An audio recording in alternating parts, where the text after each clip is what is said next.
Sahabat DKB, bersyukur kepada Tuhan dapat kembali menjumpai saudara dalam acara Wasiat Kekal berupa renungan firman Tuhan yang memandu, yang menuntun kehidupan kita. Saya Pendeta Arlianus Tarosa. Renungan kita pada hari ini Rabu 5 Maret 2025 ditulis oleh rekan saya Pendeta Meta Sartika dari GKID 5 dengan judul Makna Puasa. Didasarkan pada kitab Nabi Yesaya pasal 58 ayat pertama sampai ayat yang ke-12. Dan kita nanti akan pusatkan perhatian kita pada ayat yang ke-6 dan 7 dari Yesaya 58 ini sebagai pusat atau fokus dari permenungan kita. Mari kita berdoa sebelum membaca kitab suci dan mendengarkan pemberitaan firman Tuhan. Mari berdoa. Tuhan, terima kasih Engkau memberikan kembali kesempatan bagi setiap kami untuk belajar dari firman Allah. Supaya oleh firman Allah kami dapat menjalani hidup kami seturut dengan kehendak Tuhan. Berkati setiap kami boleh mendengarkan dengan baik, boleh mengerti dengan benar, boleh melakukan dengan sungguh-sungguh firman Allah. Berkati seluruh kru YKB yang bekerja, melayani untuk memproses renungan supaya dapat melakukan dengan sebaik-baiknya sehingga firman sampai dengan sebaik-baiknya kepada setiap umat Tuhan dan juga hamba-Mu yang akan membawakannya. Terima kasih Bapa, dalam nama Tuhan kami Yesus Kristus. Amin. Saya bacakan Yesaya pasal 58 ayat 6 sampai ayat 7. Dengarkanlah firman Tuhan. Bukan, berpuasa yang kukehendaki ialah supaya engkau membuka belenggu-belenggu kelaliman dan melepaskan tali-tali kuk, supaya engkau memerdekakan orang yang teraniaya dan mematahkan setiap kuk, supaya engkau memecah-mecah rotimu bagi orang yang lapar dan membawa ke rumahmu orang miskin yang tak punya rumah. Dan apabila engkau melihat orang telanjang, engkau memberi dia pakaian dan tidak menyembunyikan diri terhadap saudaramu sendiri. Sahabat, ada sebuah fenomena yang disebut love scamming atau penipuan romansa. Penipu menargetkan korban dengan alibi mencari pasangan di media sosial. Ia akan memanipulasi korban sampai percaya pada perasaan yang diutarakannya, lalu mengambil keuntungan secara materi. Begitulah manusia. Manusia pintar memoles bagian luar dirinya, sehingga sifat sebenarnya bisa ditutupi dengan rapi.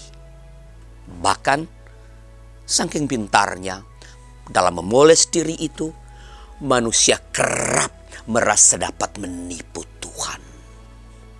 Inilah yang dilakukan oleh bangsa Israel kepada Tuhan. Bangsa Israel memoles ibadah mereka sehingga tampak saleh agar Tuhan mau memberkati mereka. Akan tetapi Tuhan jelas tidak bisa ditipu. Tuhan dapat menyelidiki bahwa puasa yang dilakukan oleh orang Israel masih diiringi perilaku yang menindas para buruh, berkelahi, berdebat, dan melakukan kekerasan. Tuhan tidak berkenan dengan puasa yang demikian. Oleh sebab itu, Tuhan menyatakan bahwa puasa yang dikehendakinya adalah puasa yang diiringi dengan tindakan yang menyatakan keadilan, ramah tamah, berbagi terhadap sesama, dan berbuat kebaikan. Sahabat, puasa bukanlah sarana agar kita diberkati oleh Tuhan, melainkan sebagai sarana yang Tuhan berikan agar kita mengasihi sesama seperti Tuhan mengasihi mereka. Puasa yang benar bukan hanya soal pribadi kita dengan Tuhan, tetapi juga soal pribadi kita dengan sesama. Puasa adalah cara kita berempati terhadap mereka yang menderita dan tertindas. Mari kita berdoa.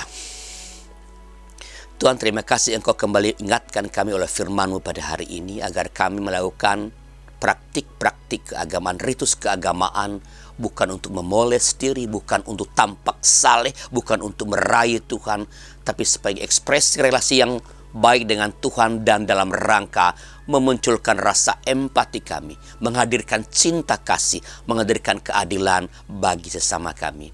Ya Tuhan, kami berdoa bagi saudara-saudara kami yang sedang ada dalam pergumulan.